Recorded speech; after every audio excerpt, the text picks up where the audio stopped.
To Pamela Geller, I respect your right of freedom of speech. I will defend your right of freedom of speech. I will do so because I believe we are nothing without our voices. I will do so because I am blessed to be an American citizen who is granted freedoms. But you must excuse me, because I believe with freedom comes responsibility. And you, Miss Geller, have made a mockery of responsibility. You did not have this coming for you, and all those who say you did are unintelligible in their claims. You, Miss Geller, have the right to profess your bigotry without ever having to fear a violent attack. I believe that because I believe in America, which is safe. I believe that because we are entitled to our opinions. I believe that because I know what it is like to be scared of speaking up.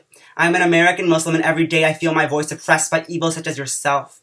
Since I was a child, I have known I was limited because of the perception of my faith.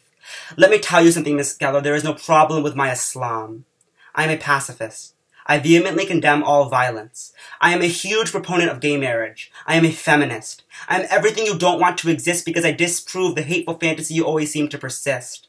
You speak of being anti-jihad, but you know not what the word even means. Somehow I doubt you've ever made the effort to know a Muslim. Jihad is a struggle for Islam. Jihad is not terror, but somehow through our continuously biased media, the world has reclaimed the word to be synonymous with evil, heinous acts. Have your word, Miss Geller, but I beg you to open a book.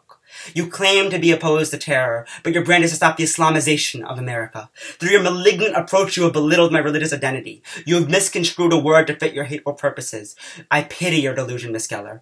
You have devoted your life to one of hate. Your rhetoric is not only false, but is a detriment to the progress of peace and positive change. To overcome the jihad you see around you, I beg you to take a constructive approach. You systematically incited hate, fear, and violence through portraying a people as inherently dangerous.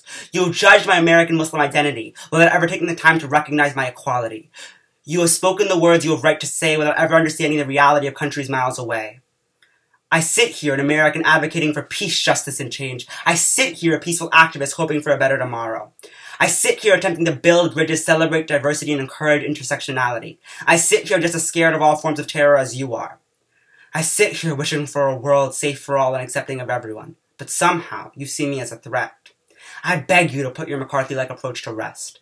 Miss Geller, from the bottom of my heart I condemn the atrocious attacks your exhibit endured in Garland, Texas. With everything in me, I too stand against all forms of terror, and in all sincerity I respect your freedoms. Miss Geller, from the bottom of my heart I pray that you halt your malicious campaign against my faith. With everything in me, I hope you educate yourselves about the reality around you, and in all sincerity I oppose the hatred you preach. To the Garland shooting terrorists. My disdain for you is insurmountable. You practice a perverted form of a peace religion to meet your disturbed agenda. Your acts are heinous, immoral, and disgusting. You do not practice Islam, but you choose to wage insanity and violate the sanctity of Islam, safety of America, and most importantly, humanity. Geller's bigotry did not call for your terror, and your actions will forever be in error. Nothing about your violence is justifiable, and I refuse to let your distorted, sinful beliefs be remotely audible. To society, I am American, I am Muslim, and my identity is not contradictory.